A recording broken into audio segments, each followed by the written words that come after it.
makabalo mo unsaon pag-access sa Manu Academy. Okay? So first things first, kani nga pag-access is via laptop, no, or the website. So first nimo nga buhaton is naatay website sa Manu Academy. So you have to copy and paste the website. So copy nimo diri sa address bar. So pag login nimo ana, then dire ka sa agent login, okay? Agent login, then you're gonna log in your Manulife email, okay? And then so kung makabalo sa inyong Manulife email, so you have to ask your Manulife email and your password, no?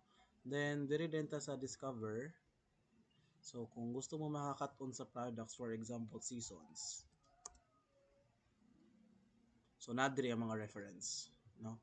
So unsa si seasons, nadiri ang product guide, brochure, no, client pitch na po diri.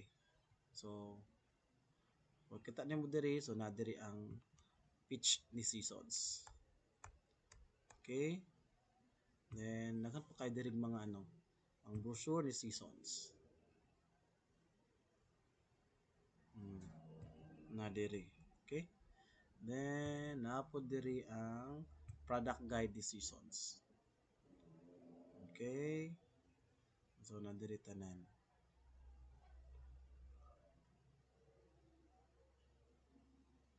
Mm.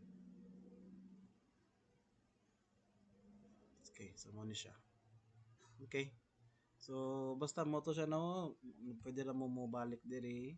Then sa discover lang mo musulod para sa kung unsa nga product inyong gustong makatunan, sample freedom na pod. Na diri tanan, no. Reference materials for every products. Okay?